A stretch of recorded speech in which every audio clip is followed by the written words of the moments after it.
What happens when a group of arrogant military cadets decides to target the quiet new girl in their academy, not knowing she spent the last 5 years surviving the most dangerous combat missions in the world?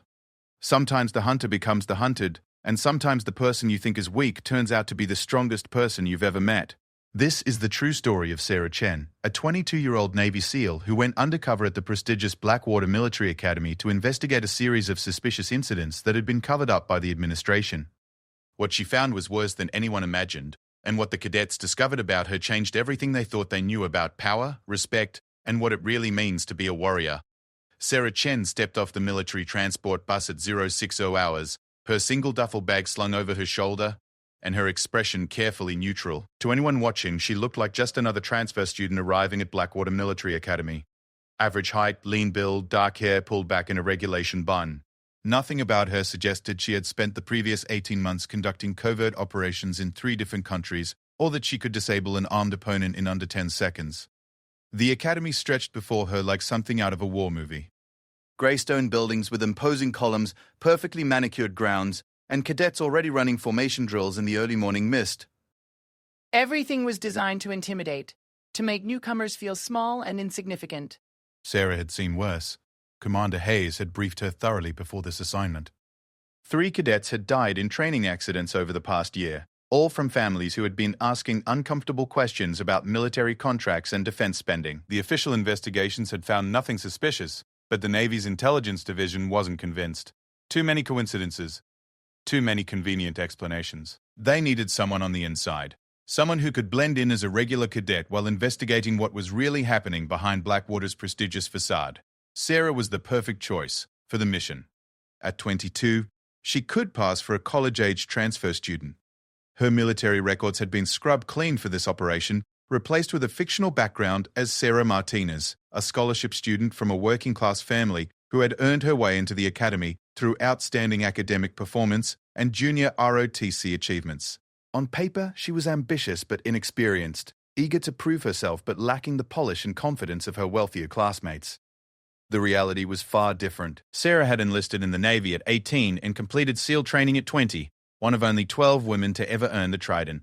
She had been deployed to Afghanistan, Syria, and Somalia, conducting reconnaissance missions, prisoner extractions, and counter-terrorism operations. She had been shot twice, nearly drowned once, and had killed 9 enemy combatants in face-to-face combat. She spoke 4 languages fluently and held advanced degrees in psychology and international relations, completed during her off-duty hours.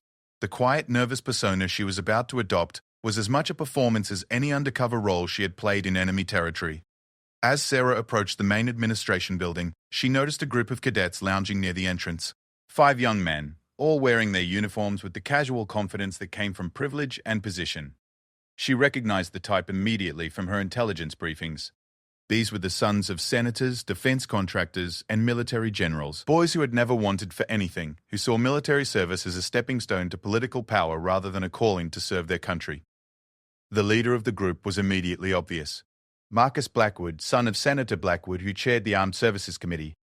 Tall, blonde, with the kind of sharp-featured good looks that looked perfect in campaign photos. He carried himself with the arrogance of someone who had never faced real consequences for his actions. Sarah had memorized his file during her preparation. 21 years old, 3 previous incidents of hazing that had been quietly covered up, and academic performance that should have gotten him expelled if not for his family connections. Next to him stood Thomas Rivera, whose father owned one of the largest defense contracting companies in the country. Shorter than Marcus but stockier, with cold eyes that seemed to evaluate everything in terms of potential profit or loss. His file showed a pattern of financial schemes and minor fraud charges that had been mysteriously dropped. He was the type who would sell out his own teammates if the price was right. The other 3 were followers rather than leaders. James Patterson, son of a retired Air Force general, who desperately wanted to impress Marcus and would do anything to stay in the inner circle. David Kim, whose family had made their fortune in military technology, was smart but weak-willed, easily manipulated by stronger personalities. Finally, there was Christopher Walsh, whose father was a highly decorated Marine colonel. Christopher was different from the others, Sarah noted. His body language suggested discomfort with the group dynamic, but he lacked the courage to break away from their influence. As Sarah walked past them toward the entrance, she intentionally stumbled slightly, letting her nervousness show. It was important to establish the right first impression. These boys needed to see her as weak, vulnerable, an easy target for their games. The performance came naturally, after years of adapting to different covers and identities. Marcus's voice carried clearly across the morning air. "Look what we have here, boys. Fresh meat." Sarah kept walking, but she could feel their eyes following her. She pushed through the heavy wooden doors into the administration building, where a stern-faced woman in a navy uniform sat behind a reception desk. "Sarah Martinez reporting for orientation," she said, keeping her voice slightly breathless, as if she was intimidated by the formal setting. The receptionist, whose nameplate identified her as Chief Petty Officer Wilson, looked her up and down with obvious disapproval. "You're late, Martinez. Orientation started at 0545. "I'm sorry, ma'am. The bus was delayed and I wasn't sure where to go first." Sarah let a slight tremor into her voice, playing the part of an overwhelmed newcomer. Chief Wilson's expression softened slightly, but her tone remained professional. "Your dormitory assignment is in Building C, room 247. You'll be sharing with Cadet Rodriguez. Your class schedule is in this packet, along with the Academy Handbook and conduct regulations. Study them carefully. First infraction gets you extra duty. Second gets you written up. Third sends you home." Sarah accepted the thick manila envelope with both hands, a gesture of respect that wasn't lost on the chief. "Thank you, ma'am. I won't let you down." "See that you don't." Dismissed. Building C was a 4-story brick structure that housed second and third-year female cadets. Sarah's room was on the second floor, overlooking the main parade ground, where cadets were already beginning their morning drills. The room was spartanly furnished with 2 narrow beds, 2 small desks, and 2 wall lockers for personal belongings. A young woman with short brown hair and intense green eyes was sitting at one of the desks, reading what appeared to be a tactical manual. "You must be Martinez," the woman said without looking up. "I'm Elena Rodriguez. I've been here 2 years, so I know how things work. Rule 1. Stay out of my way during study hours. Rule 2. Keep your side of the room inspection ready at all times. Rule 3. Don't do anything stupid that reflects badly on both of us." Sarah set her duffel bag on the unoccupied bed and began unpacking. "Understood. I'm just here to learn and do my best." Elena looked up for the first time, studying Sarah with the calculating gaze of someone who had learned to quickly assess potential allies and threats. "Where did you transfer from?" "I didn't transfer. I'm a first-year scholarship student." Sarah had rehearsed this background story dozens of times, building in small details that would make it convincing under scrutiny. "I spent 2 years at community college and junior ROTC before earning my way in here." "Scholarship student," Elena repeated, and Sarah could hear the slight change in her tone. Not contempt exactly, but a recognition of the social hierarchy that existed within the academy. Scholarship students were tolerated but not embraced by the children of privilege who made up the majority of the cadet corps. "I know I'm behind academically and socially," Sarah continued, maintaining her cover. "I'm hoping to catch up quickly and prove that I deserve to be here." Elena closed her tactical manual and turned to face Sarah directly. "Let me give you some free advice, Martinez. There are 2 types of people at this academy: those who belong to the right families and everyone else. The right families can get away with almost anything. Everyone else has to be perfect just to survive. Which category do you think you're in?" Before Sarah could respond, there was a sharp knock on the door. Elena called out, "Enter," and the door swung open to reveal Marcus Blackwood and his crew.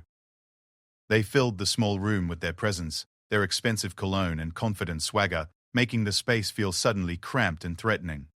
"Ladies," Marcus said with a smile that didn't reach his eyes, "I wanted to personally welcome our newest cadet to Blackwater Academy." Elena stood up slowly, her body language tense. Sarah noted the fear in her roommate's eyes, quickly hidden but unmistakably present. These boys had a reputation, and not a good one. "Thank you," Sarah said, forcing her voice to sound grateful rather than wary. "I'm looking forward to learning from more experienced cadets." Thomas Rivera laughed to sound like breaking glass. "Oh, we'll definitely teach you some things, won't we, boys?" "Everyone needs to understand how things work around here," Marcus continued, stepping closer to Sarah. She could smell the expensive aftershave and underlying scent of entitlement that seemed to follow him everywhere. "There's a natural order to things. A hierarchy based on merit, family background, and proven ability." Sarah nodded eagerly, playing her part. "Of course. I want to respect the established structure." "Good girl," Marcus said, and Sarah had to force herself not to react to the condescending tone. "Now, Here's how things work. New students go through an informal orientation process. Think of it as additional training to help you understand your place here. Elena stepped forward slightly, her voice carefully controlled. Marcus, she just arrived. Maybe give her a few days to settle in before... Before what, Rodriguez? Thomas interrupted, his voice suddenly sharp with menace. Are you questioning our methods? Because I seem to remember you went through the same process when you arrived. Elena's face went pale, but she didn't back down completely. I'm just saying... You're not saying anything, Marcus cut her off. Unless you want to go through orientation again yourself. The threat hung in the air like smoke. Sarah watched the exchange carefully, noting the power dynamics and the fear that these boys inspired in other students. This wasn't normal hazing or military discipline. This was systematic intimidation designed to establish dominance and control. What kind of orientation? Sarah asked, injecting just the right amount of nervousness into her voice. Marcus's smile widened. Nothing too difficult. Just some exercises to test your physical and mental toughness. Make sure you're really Blackwater material. It's optional, of course, David Kim added, though his tone made it clear that it wasn't optional at all. When would this happen? Sarah asked. Tonight. Midnight. Meet us at the old gymnasium behind the chemistry building. Marcus's eyes never left Sarah's face, watching for any sign of defiance or resistance. Don't be late, Martinez. And don't bring anyone with you. Christopher Walsh shifted uncomfortably but said nothing. James Patterson grinned like a shark scenting blood in the water. Thomas Rivera was already looking at Sarah like she was a problem to be solved, rather than a person to be respected. I'll be there, Sarah said quietly. Excellent, Marcus replied. Welcome to Blackwater Academy, Martinez. I think you're going to learn a lot during your time here. After they left, the room felt larger but somehow colder. Elena sat back down at her desk but didn't open her manual again. Instead, she stared out the window at the cadets running formations on the parade ground. You shouldn't go, she said finally. What happens if I don't? Sarah asked, though she already knew the answer. They make your life miserable. Failed inspections, reports to the administration about minor infractions, social isolation. They have friends in the faculty and staff. They can make sure you never succeed here, no matter how hard you work.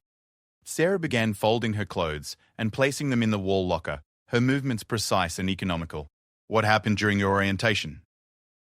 Elena was quiet for so long that Sarah thought she wouldn't answer. When she finally spoke, her voice was barely above a whisper. Physical challenges that went too far.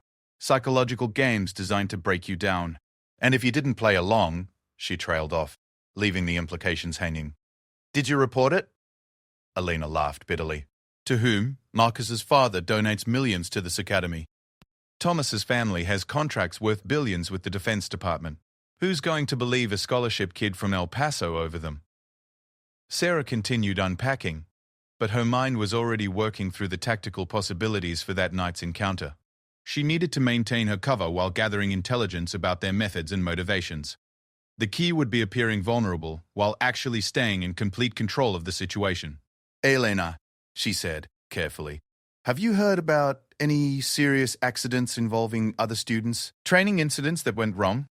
Elena's hand stilled on her textbook. Why would you ask that? Just something I heard before coming here. Rumors about students getting hurt during unofficial activities. There are always rumors at places like this, Elena said, but her voice had changed, becoming guarded and careful.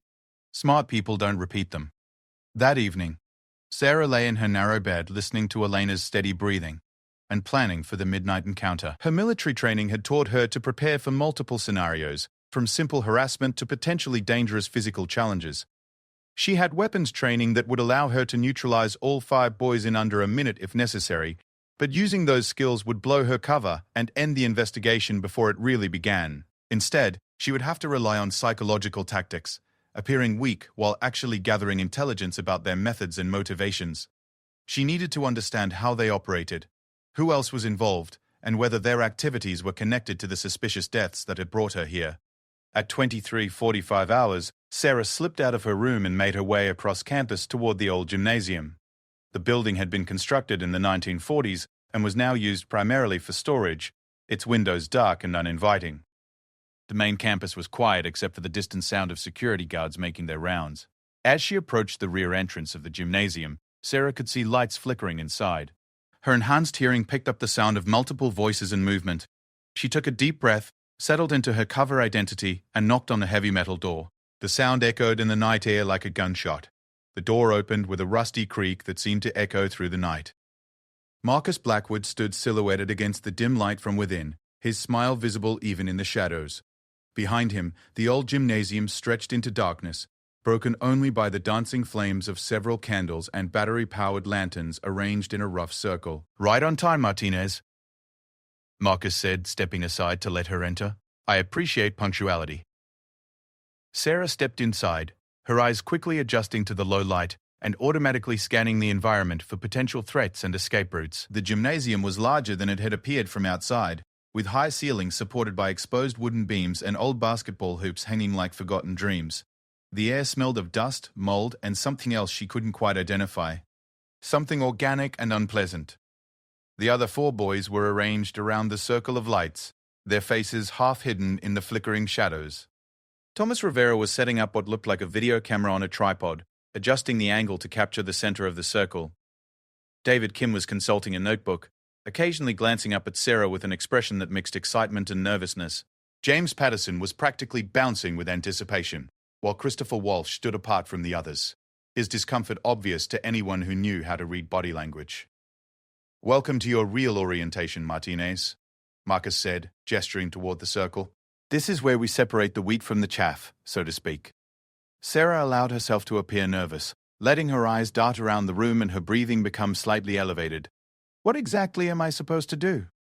"Nothing too complicated," Thomas said, looking up from the camera. "We just need to see what you're made of, whether you have the right stuff to be one of us." "Think of it as a series of challenges," David added, reading from his notebook. "Physical, mental, and psychological tests designed to reveal your true character." Sarah noticed that Christopher hadn't spoken yet. He was staring at something in the shadows beyond the circle, his face pale in the candlelight. Following his gaze, she saw what appeared to be old stains on the concrete floor. Dark patches that could have been oil or paint, but her experience with crime scenes told her they were probably something else entirely. "Are those challenges mandatory?"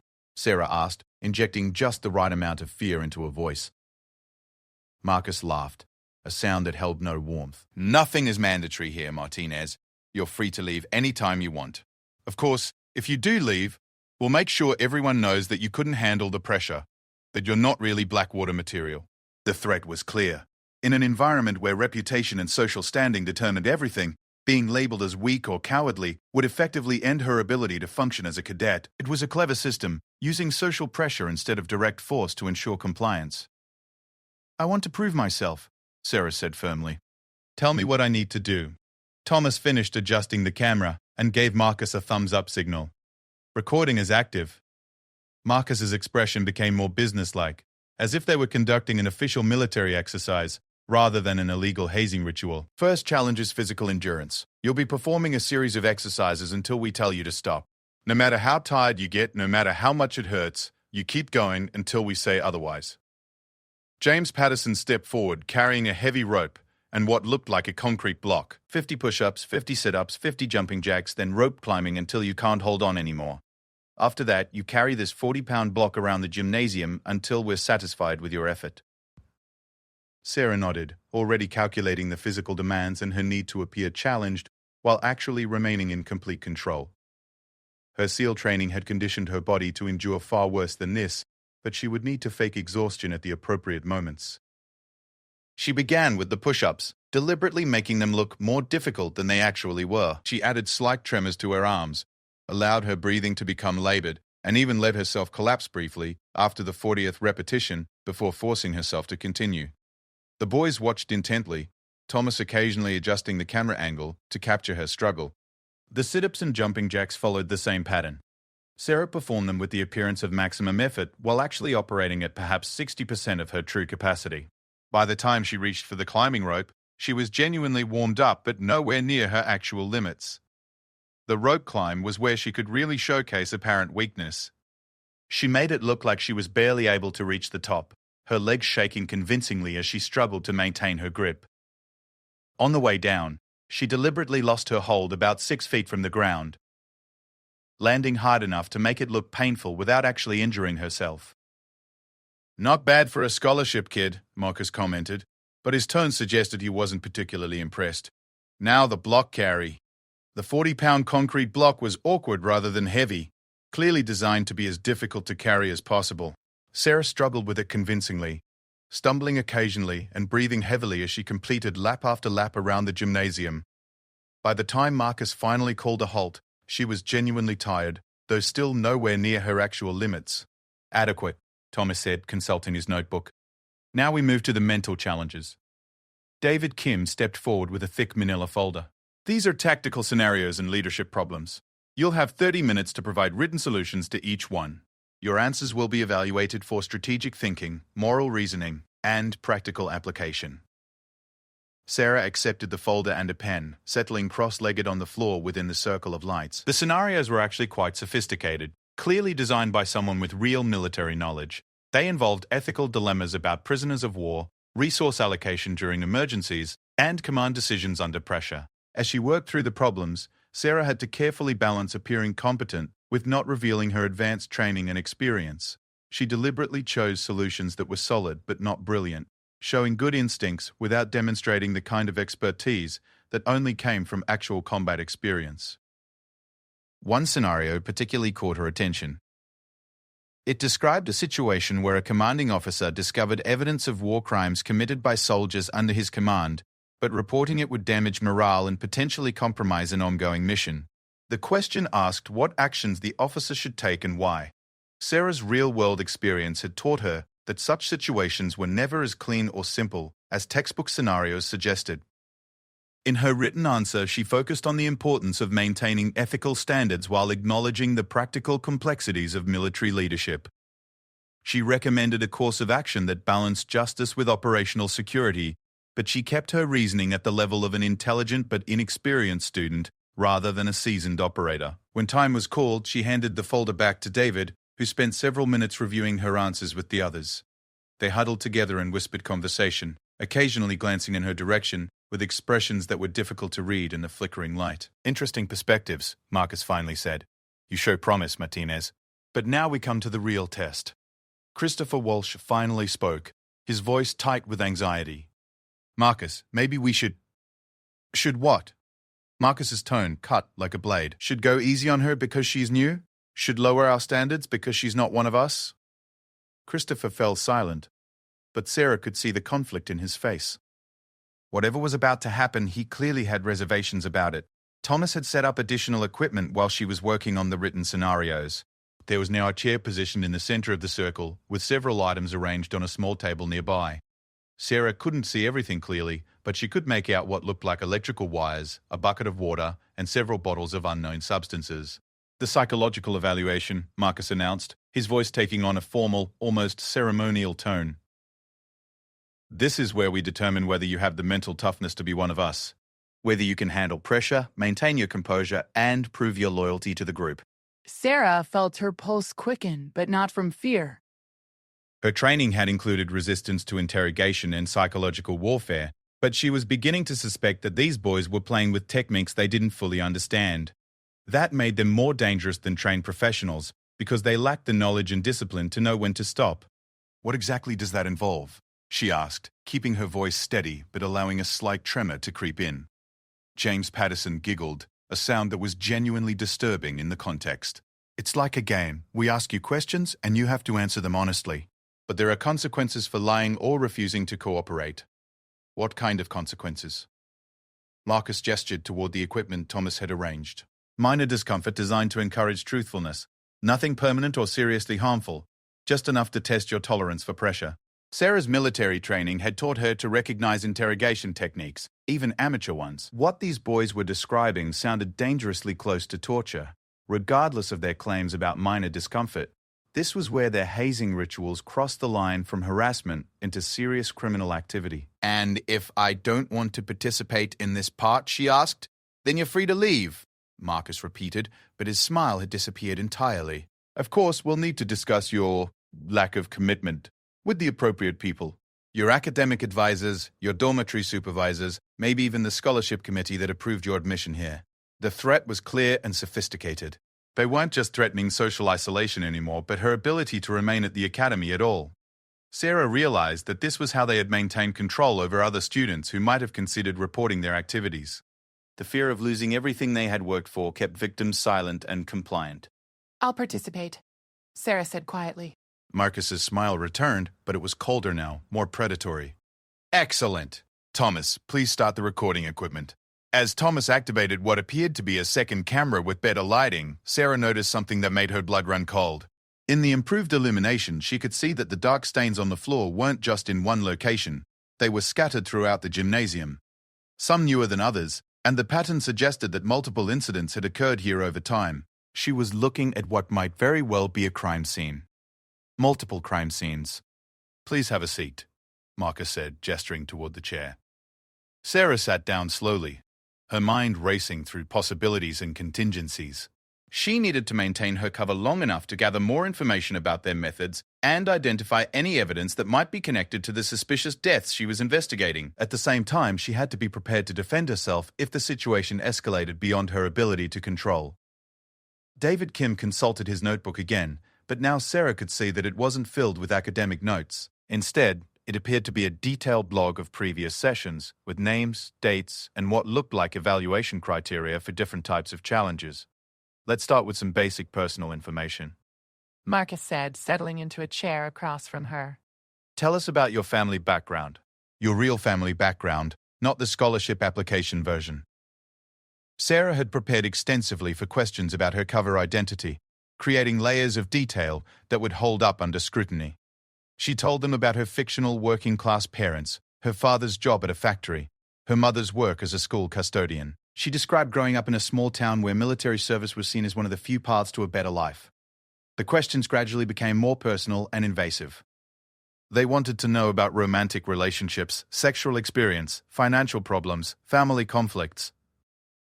Sarah answered truthfully where her cover story allowed and carefully deflected or lied about the rest.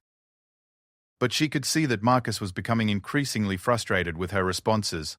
You're being very careful with your answers, he observed. Almost like you're hiding something. I'm just nervous, Sarah replied. I've never been in a situation like this before. James Patterson leaned forward eagerly. Maybe she needs some encouragement to be more open with us. Thomas reached for one of the bottles on the table, and Sarah could now see that it contained a clear liquid that might have been alcohol or something stronger. Next to it were what looked like mild electrical devices, the kind used in novelty pranks but potentially dangerous if misused. These help people relax, Thomas explained, holding up the bottle. Lower their inhibitions so they can be more honest about their real thoughts and feelings. Sarah realized that they were talking about drugging her, possibly with alcohol or some kind of pharmaceutical substance. Combined with the electrical devices and the isolated location, this had moved far beyond hazing into criminal assault territory. I don't think I need anything like that, she said carefully.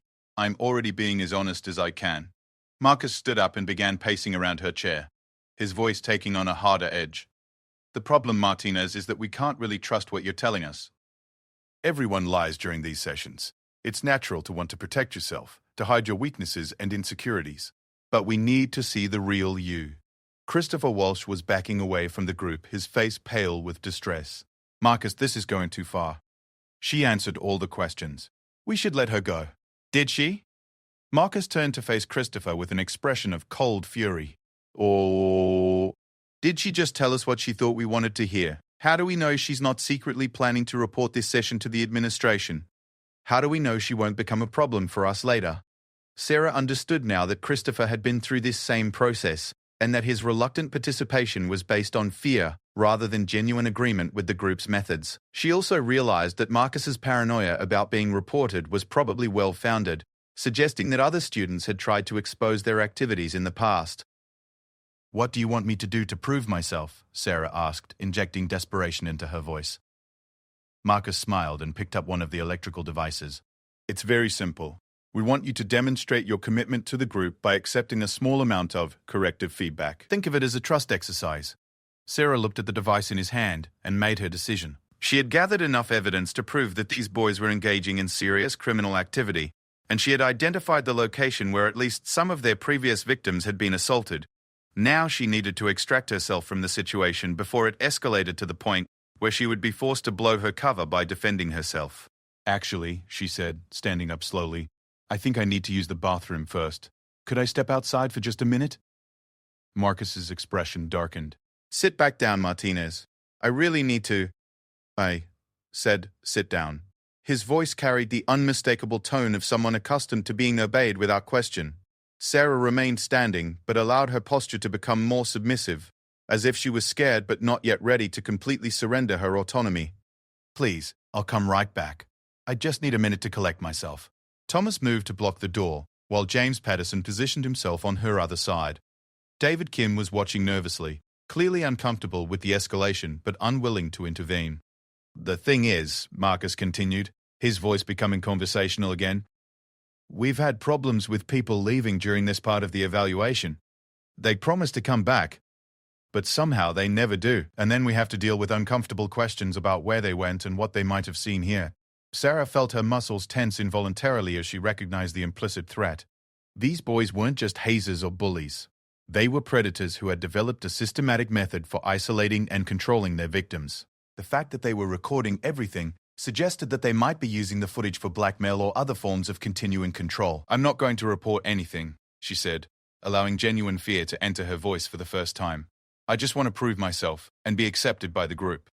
I know you do, Marcus replied, moving closer. And you're going to get that chance. But first you need to show us that you're willing to trust us completely. To put yourself in our hands and accept whatever we decide is best for you. Christopher spoke up again, his voice shaking. Marcus, she's scared enough. We've made our point. Can't we just... What? Marcus whirled around to face him. Go soft because you're feeling sorry for her. Forget about the standards that have kept this group strong for years. The exchange revealed something important about the group dynamics. Marcus was clearly the leader, but his control depended on maintaining fear and intimidation among his own followers as well as his victims. Christopher's reluctance suggested that not everyone in the group was equally committed to the most extreme activities. Sarah decided to test the limits of that dynamic. Christopher's right, she said quietly. I think I've learned what I need to know about how things work here. Marcus turned back to her, his face flushed with anger. You think you've learned enough? You think you can just walk out of here and everything will be fine? Why wouldn't it be? Because, Marcus said, picking up the electrical device again, you haven't proven anything yet. You've done some exercises and answered some questions, but you haven't shown us that you're really one of us. That you're willing to make the sacrifices and endure the hardships that membership requires. Sarah looked around the circle of faces, noting the different levels of tension and commitment. Thomas was fully engaged, clearly enjoying the psychological aspects of the situation. James seemed excited by the potential for violence. David was nervous but going along with the group. Christopher was obviously distressed but paralyzed by fear. And Marcus was rapidly losing control of his temper, which made him dangerous in ways that had nothing to do with military training or physical capability. What kind of sacrifice did you have in mind? Sarah asked. Marcus smiled, and for the first time that night, Sarah felt genuinely concerned about the direction things were heading. Marcus reached for the electrical device, his fingers curling around it with practiced familiarity. The smile on his face held no warmth, only the cold satisfaction of someone about to demonstrate power over another human being.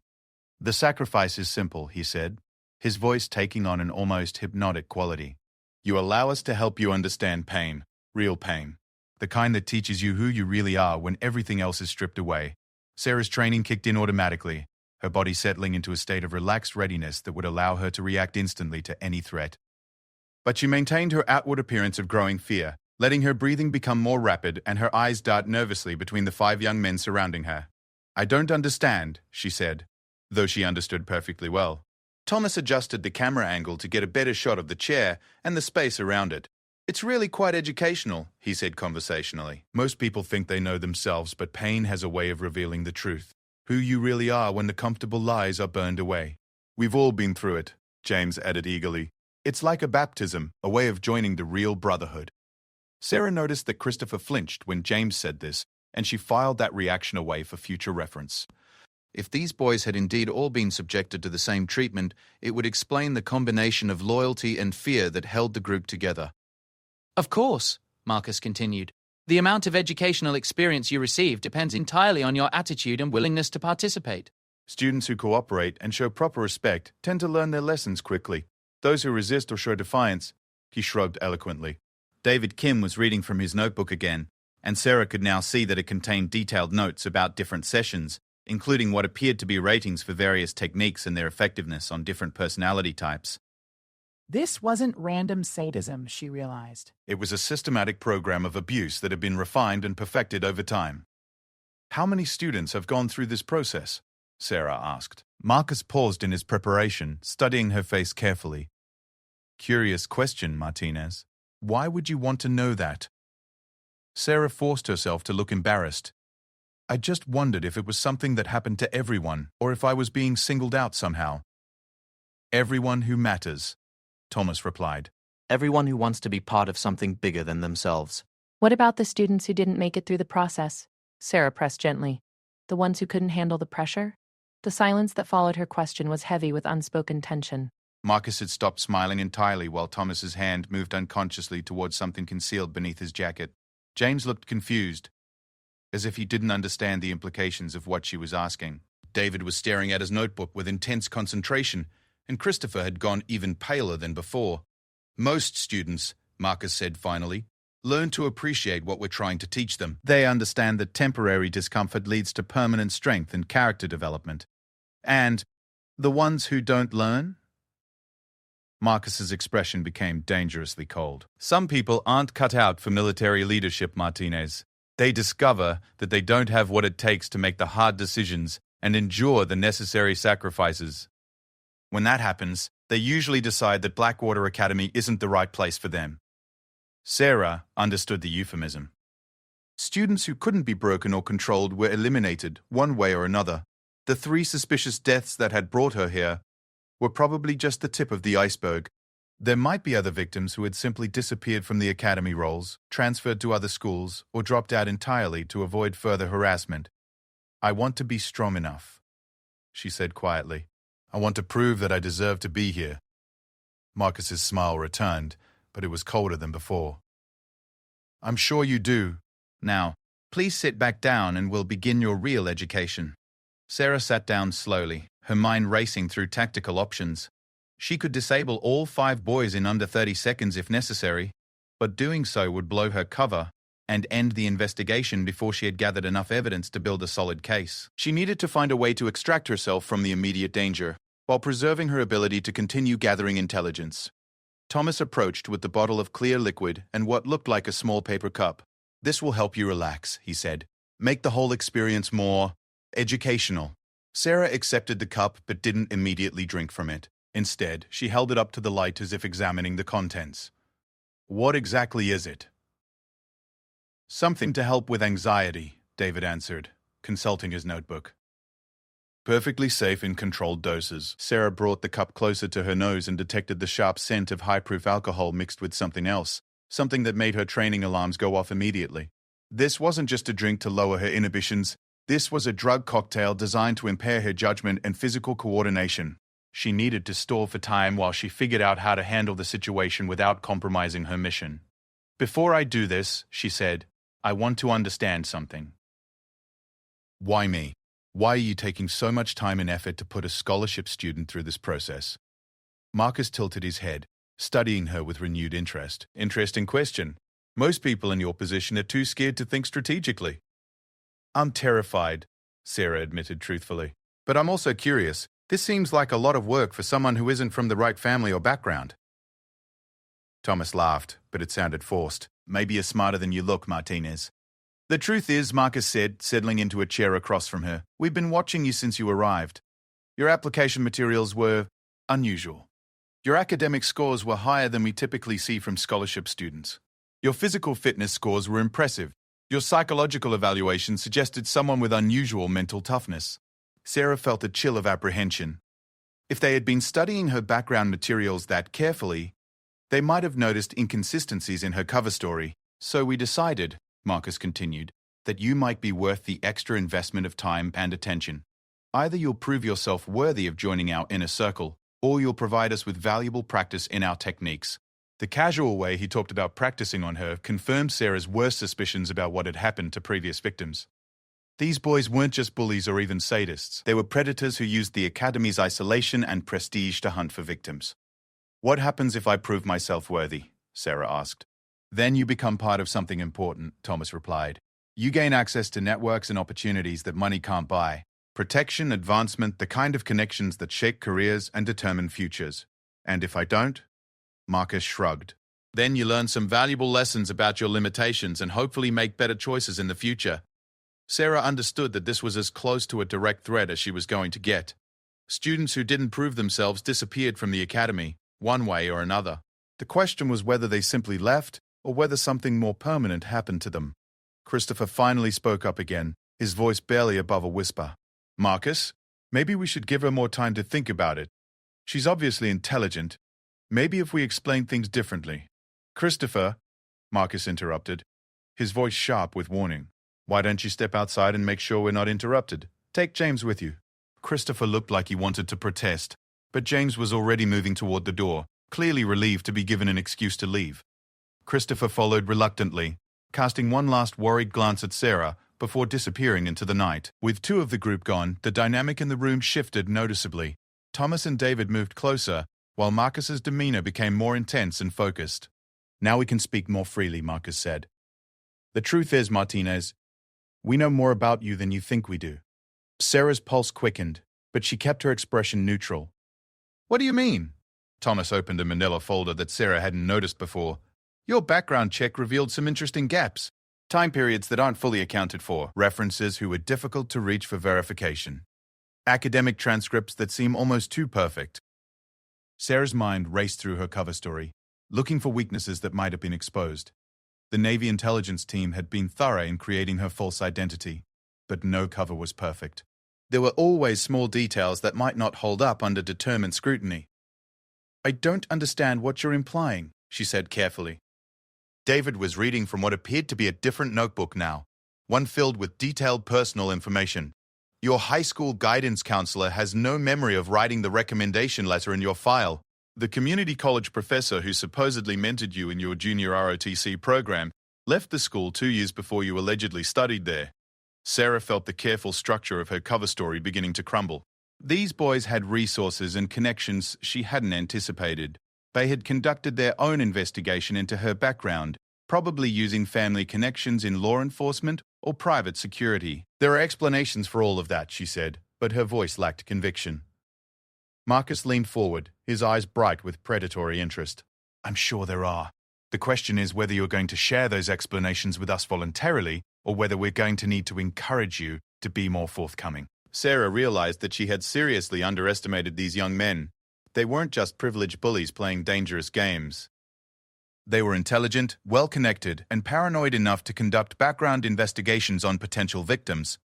That level of operational security suggested that their activities were more extensive and sophisticated than she had initially assumed. What do you want to know? She asked. Let's start with your real name, Thomas suggested. Sarah Martinez is my real name. Marcus picked up the electrical device again, testing its function with a small blue spark that crackled between the electrodes. Let's try a different approach. Who sent you here? The question hit Sarah like a physical blow. They knew she was an infiltrator. Somehow, despite all the careful preparation and background work, they had identified her as an undercover operative. Nobody sent me anywhere, she said, but even she could hear the weakness in her voice. Military intelligence? David asked, reading from his notebook. FBI? Some kind of special task force investigating the unfortunate accidents that have occurred here over the past year? Sarah's training had prepared her for interrogation and resistance to torture, but it hadn't prepared her for the possibility that her cover would be blown before she even had a chance to gather meaningful intelligence. She needed to reassess the situation and determine whether there was still any value in maintaining her false identity. I'm just a student, she said firmly. I earned my place here through hard work and academic achievement. Marcus activated the electrical device, sending a more powerful spark crackling through the air. The problem with lies, Martinez, is that they multiply. One lie requires 2 more lies to support it, and those require 4 more, and so on. Eventually, the whole structure collapses under its own weight. But the truth, Thomas added, is simple and elegant.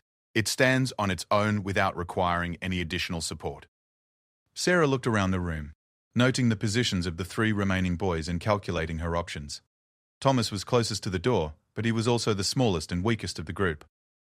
David was between her and the equipment table, but he seemed nervous and might hesitate if things got violent. Marcus was directly in front of her, holding a weapon, and clearly prepared to use it. "All right," she said quietly. "You're right. I haven't been completely honest with you." Marcus smiled triumphantly. "Now we're making progress. Please, enlighten us." Sarah took a deep breath and made her decision. The investigation was blown anyway, and these boys had already demonstrated that they were dangerous criminals who needed to be stopped. It was time to abandon the undercover operation and shift to a more direct approach. "My real name is Sarah Chen," she said, standing up slowly. "I'm a lieutenant in the United States Navy, and I'm here as part of an investigation into the suspicious deaths of 3 students at this academy." The silence that followed her announcement was broken only by the sound of Thomas dropping his notebook and David's sharp intake of breath. Marcus's smile faded, replaced by an expression of cold calculation. "A Navy lieutenant," he repeated. "How interesting. And what exactly did you hope to accomplish with this investigation?" "I was gathering evidence of criminal activity," Sarah replied, "which you've just provided in abundance." Marcus laughed, but there was no humor in the sound. "Evidence? What evidence? You volunteered to participate in a private study group. You came here willingly, answered our questions voluntarily, and engaged in consensual activities with fellow students." "Consensual activities that include drugging and torturing other students?" "Prove it," Thomas said, his voice suddenly hard. "Prove that anything happening here was non-consensual. Prove that any of our previous students complained or reported being mistreated." Sarah understood the trap they had constructed. By documenting everything and obtaining apparent consent before escalating to violence, they had created a legal defense that might protect them even if their activities were discovered. Victims who had been drugged or tortured might be too traumatized or compromised to provide credible testimony.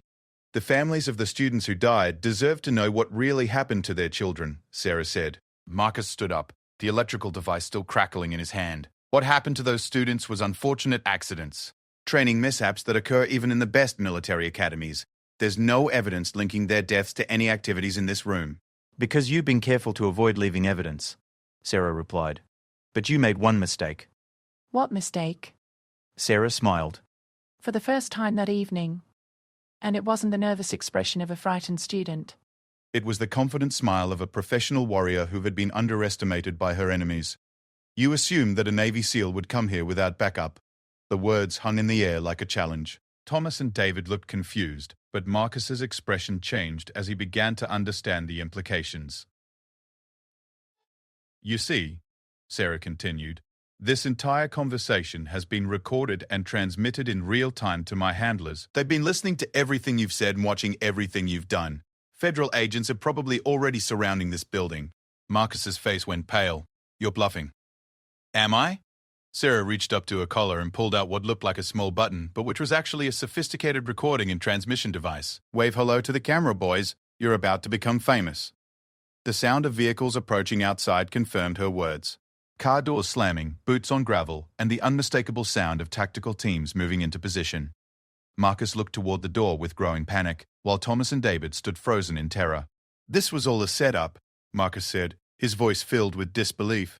"From the beginning," Sarah confirmed. "Every word, every action, every threat you made was being recorded. You've just confessed to multiple felonies while being monitored by federal law enforcement." The door exploded inward as tactical officers stormed into the gymnasium, their weapons drawn and voices shouting commands. Marcus dropped the electrical device and raised his hands, while Thomas and David collapsed to their knees in surrender. As the agents secured the scene and read the suspects their rights, Sarah finally allowed herself to relax. The investigation was over, and justice would finally be served for the students who had suffered and died at the hands of these predators. But she also knew that this was just the beginning. The evidence they had gathered would lead to a much larger investigation into corruption and cover-ups at the academy. Other victims would come forward, other perpetrators would be identified, and the full scope of the conspiracy would be revealed. As Sarah was escorted out of the gymnasium by federal agents, she thought about Elena Rodriguez and Christopher Walsh, and the other students who had been too afraid to speak up. They would finally have their voices heard, and the nightmare that had been hidden behind Blackwater Academy's prestigious facade would finally be exposed to the light. The last thing she saw as they loaded Marcus Blackwood into a federal transport vehicle was his father, Senator Blackwood, arriving on scene with a team of expensive lawyers. But it was too late for damage control. The evidence was overwhelming, the crimes were too serious, and the public attention would make it impossible to cover up what had happened. 3 months later, Sarah stood in a federal courthouse as the verdicts were read. Marcus Blackwood, guilty on 17 counts including conspiracy, assault, and voluntary manslaughter. Thomas Rivera, guilty on 15 counts. David Kim, guilty but sentenced to probation in exchange for his cooperation. James Patterson, guilty on 12 counts. Christopher Walsh, immunity in exchange for testimony that helped convict the others and expose the broader conspiracy. The investigation had revealed that the group's activities had been going on for over 4 years, with at least 7 students killed and dozens more traumatized. High-ranking officials at the academy had been complicit in covering up the incidents, and several prominent political and military figures had been implicated in the conspiracy. Sarah had done her job. Justice had been served. But as she left the courthouse that day, she knew that the real victory belonged to the victims who had finally been heard, and to the future students who would never have to face the horrors that had been hidden behind the academy's walls. Sometimes the person who seems weakest turns out to be the strongest. Sometimes the hunter becomes the hunted. And sometimes justice comes not from the powerful protecting their own, but from the courage of those who refuse to remain silent in the face of evil.